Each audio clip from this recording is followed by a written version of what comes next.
Welcome back to the Vineyard. I am your co-host, Jonathan Bonjour. And I am your co-host, Lincoln Brandt. And today we are talking about maybe the greatest war movie ever created, maybe the greatest movie ever crafted, Steven Spielberg's Saving Private Ryan. Let's see the wine pairing. Oh, I know, Wayne.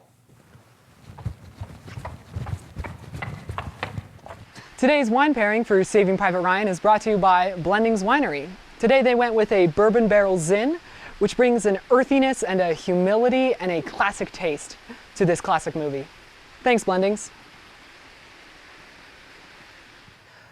So John, now that we've done the wine pairing, I want to talk a little bit about the tone of this movie and the tone of our show. Yes, as they are not radically consistent with each other. No, they might be about as opposite as two things could possibly be. Like chocolate and dark chocolate. Yes, exactly. Do you have something to say about that?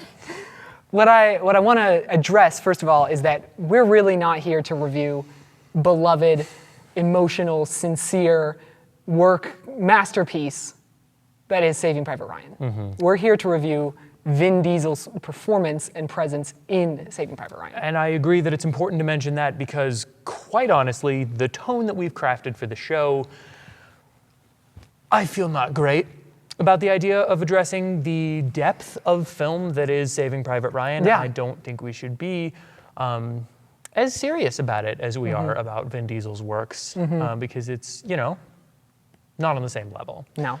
So I think it's important that we address that. This is, you're right, not a review of Saving Private Ryan. This is, in fact, a review of Vin Diesel's little section in Saving Private Ryan. Yes. The 40 minutes that he is in. Get it out of the way.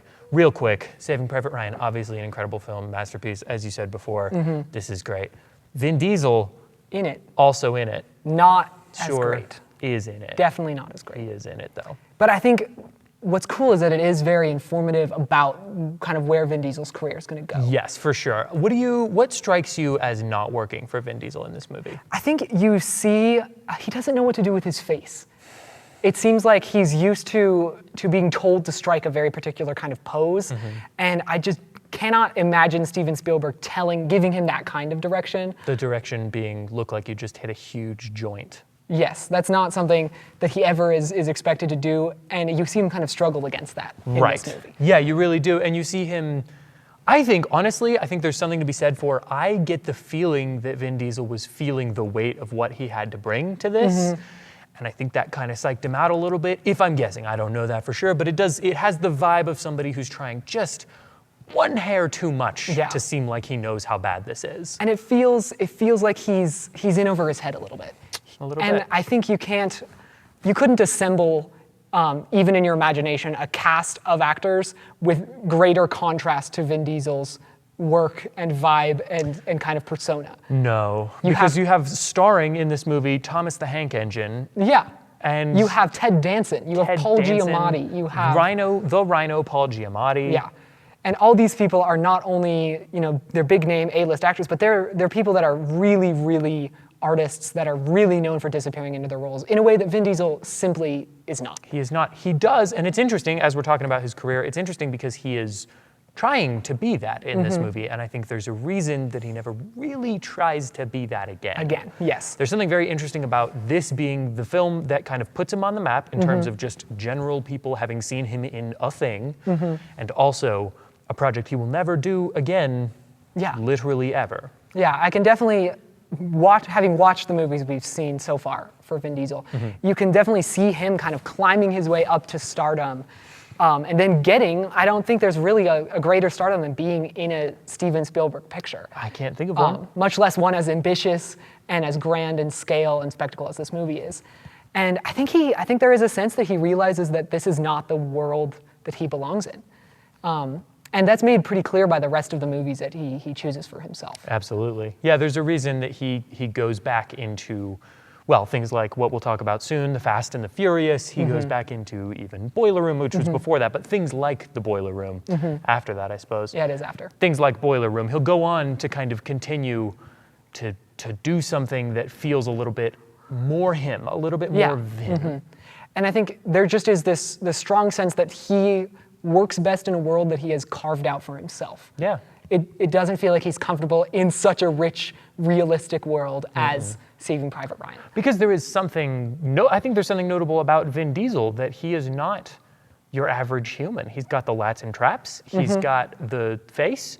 Yeah. He has a vibe that feels not above other people, but maybe beyond other people. beyond, perhaps outside of other people. Yeah, He is bringing an energy and a vibe to all of his projects that are very intentional and also completely different than something that, say, literally anyone else might bring. Yeah, exactly. Should we talk about vignettes here? I think we can do a little vignettes. Do you have a vignette? I think it's got to be the moment where he rescues the little girl from the upstairs. Interesting, because that is kind of the thing that has begun to define his career and also will continue to define his career going forward. Big muscle man, lats and traps, loves a little guy. Really helpful, wants to help people. Wants to preserve life, he wants to protect people, he wants to care. He's a huge man with a heart of gold. Yeah. And so I think it exemplifies what he wanted, and then also kind of how he literally does not fit into the narrative there. Literally, physically, he's disobeying he doesn't fit. orders. His character's disobeying orders. His costume's a little tighter than everyone else's costume. Yeah. It's very strange to view.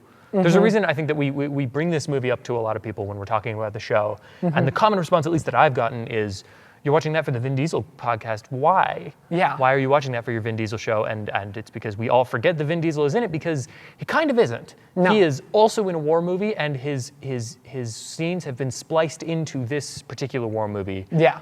But Vin Diesel's never in Saving Private Ryan. I think I would agree. In if not a literal sense, at least a metaphorical sense. No, literally. Yeah. So what's your favorite vignette? My favorite vignette, the way that he dies, which sounds bad, obviously, but there is a way that he acts the death scene that I think is genuine. I think he is reaching for the note. He's trying to contact his parents. He's trying to reach out to people around him. Obviously, it's just an inherently dramatic scene just based on what's going on, but it is also, I think, probably his best case of acting in this, and he gets all muddy, he gets all gross. Again, consummate professional. This is a man who's willing to get in the mud for his art. And I think I don't want anyone to think that we are saying that he is not a talented actor and not a professional. I think it's more of just, this is not the movie for him. This is not the world that he is meant to thrive in. I completely agree. I think that's important to note. I don't think he's terrible in this either. I just think he's in a movie that has, I had to pause multiple times because it was just a little too much for me to handle. He doesn't fit into that. And that is not a diss on him at all. No. And I think he would say the same, quite honestly. I think he, at this point, knows what he is really good at, and what he's really good at is just not this kind of thing. Yeah. But I appreciate how much he commits to this. I appreciate, just in terms of looking at it from a career, in terms of this show specifically, there is something noteworthy about how much he wants to be the kind of person who might be in this. And there seems to be kind of an acceptance period throughout the rest of his career of, okay, well, if not that, what do I do? And I would argue that post this movie is when he really does discover what he's great at. Absolutely. And so we'll see more and more of that. 100%. Lincoln, I have a question for you. Yeah. Do you hear a reading? I do hear a reading. That's so weird. And now, a reading from the Word. The Word.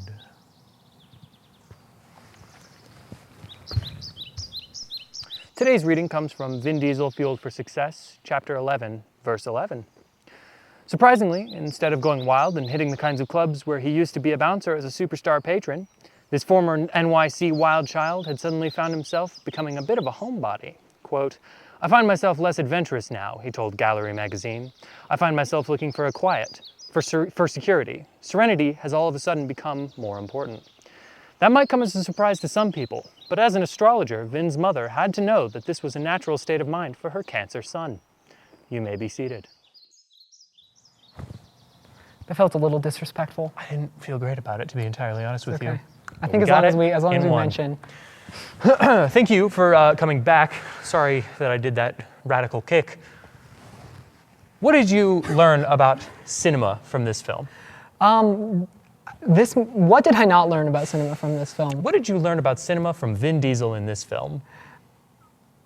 Wow, what a insightful question. I couldn't have possibly prepared an answer for this. Significantly harder question than the original. Yeah, because I think in terms of cinema, it's one of those movies I think that Steven Spielberg excels in, that flexes kind of the depths and heights that movies can achieve. It makes you laugh sometimes, and it makes you cry, and it feels there's a heaviness to it, but that heaviness never encumbers the story. You know who else had depth and heights? Vin Diesel. Vin Diesel. Right here, and then. Yeah, there's some height there for sure. And then, yeah. So what I learned about Vin Diesel is that you can be, or about movies with Vin Diesel, is that someone can be a really great actor, and someone can kind of live in a space between headliner and character actor. And that doesn't mean that they have to be good at everything. And it's someone, there's like room for lots of different kinds of talent in movies. Absolutely. What did this teach you about Vin Diesel? I think I've already said it. It's something that this is just not the world that Vin Diesel is meant for. He's meant to be able to show himself off and be a tough guy with a heart of gold, and Sing the Tin Man song. And sing the Tin Man song, and live in a world where he gets to be kind of pivotal to the plot. He gets to be a center, but is not the center, nor is he a side character. What did you learn about Vin Diesel from this film? I think we have talked a lot about what we've learned about Vin Diesel, but I think perhaps the most interesting thing that I learned about Vin Diesel from this is that he is a man with a purpose, and he is a man who knows what his purpose is. You don't always get that in Hollywood. You don't always get that in accountants or life or literally whatever you're talking about. Vin Diesel is a man who knows what he wants. Yeah. And Vin Diesel is a man who gets what he wants. What did you learn about yourself, Jon? From Vin Diesel specifically in this? Sure. I gotta stop doing this. I do this sometimes when I'm thinking, and it turns out not a great look. Yeah, Vin Diesel also tries that several times. He does. To no effect. Did you learn anything about yourself? What I learned about myself is that I'm still really saddened by seeing Vin Diesel die, even if I know it's pretend. Oh, that was sad. That was legitimately sad. Yeah. Thank you so much for joining us for this rather somber episode of The Vineyard. We hope that you will join us next week for Iron Giant. Iron Giant. A much happier episode. Oh yeah. Don't let people tell you that Iron Giant's sad. It's happy. Stay in school. Goodbye. Nice.